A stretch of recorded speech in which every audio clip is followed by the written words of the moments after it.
How to check Tabby card balance. Hi guys, welcome back to our channel. In today's video, we are going to learn how we can check the Tabby card balance. So let's just start right into the video and find out how can we do it. So if you want to check your Tabby card balance, you can directly head over to the application. If you have not downloaded, you can just download it. And once you are there, you should be finding a profile option in the bottom right corner. So you can just go ahead and tap on that, and when you log in into your account, there you should be finding on your home page your Tabby card balance very easily. For now, we have this 2000 AED, so you just need to go ahead and tap on it to view your balance, and that is it.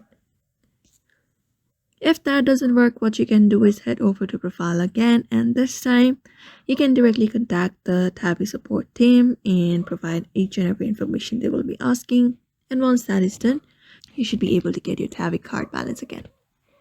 So that is how you basically check your Tabby card balance, by following up those methods. So I hope this video was helpful, and thank you for watching this video.